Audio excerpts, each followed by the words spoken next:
Christmas സമ്മാനവുമായി ഇത്തവണയും വൈദികർ പാണക്കാട് തറവാട്ടിലെത്തി. സംഘത്തെ പാണക്കാട് സാദിഖ് അലി ശിഹാബ് തങ്ങൾ സ്വീകരിച്ചു. ക്രിസ്മസ് മധുരം പങ്കിട്ടാണ് വൈദിക സംഘം മടങ്ങിയത്.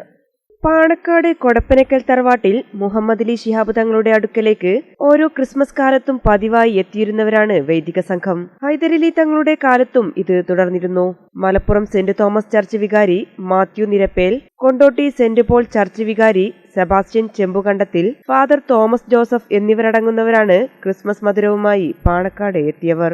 ആചാരങ്ങൾ വ്യത്യസ്തമാണെങ്കിലും സ്നേഹത്തിന്റെ കൂട്ടായ്മകൾ കാത്തുസൂക്ഷിക്കണമെന്ന് സാദിഖ് അലി തങ്ങൾ പറഞ്ഞു. എല്ലാ ക്രിസ്മസിനും നമ്മുടെ മലപ്പുറം കൊണ്ടോട്ടിയിലേക്ക് അച്ഛന്മാരിവിടെ വരും. അത് ജ്യേഷ്ഠ ശാബ്ദങ്ങളുള്ള കാലത്തുള്ള പതിവാണ്. ക്രിസ്മസ് ദിനത്തിൽ അതിനെ തലേന്നോ വന്നിട്ട് സൗഹൃദം പങ്കിടുകയാണത്. ഈ വർഷവും ഇത്തവണത്തെ മറ്റൊരു പ്രത്യേകത എന്നുള്ളത് ഈ ക്രിസ്മസിന് എല്ലാ അച്ഛന്മാരും ഇവിടെ വന്നു എന്നുള്ളതാണ്. ക്രിസ്മസ് സന്ദേശം പങ്കുവെക്കുകയാണ് ഈ കൂട്ടായ്മയുടെ ലക്ഷ്യമെന്ന് ഫാദർ മാത്യു നിരപ്പേൽ വ്യക്തമാക്കി.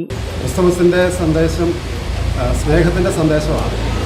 സ്നേഹത്തിൻ്റെയും സാഹോദര്യത്തിൻ്റെയും മൂല്യങ്ങൾ വർദ്ധിപ്പിക്കുക എന്ന് തന്നെയാണ് ക്രിസ്മസ് നമ്മളോട് പറഞ്ഞു തരുന്നത്.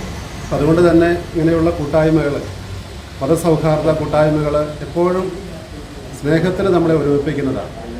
പി കെ കുഞ്ഞാലിക്കുട്ടിയും ചടങ്ങിൽ പങ്കെടുത്തു. മലബാർ ടൈംസ്, മലപ്പുറം.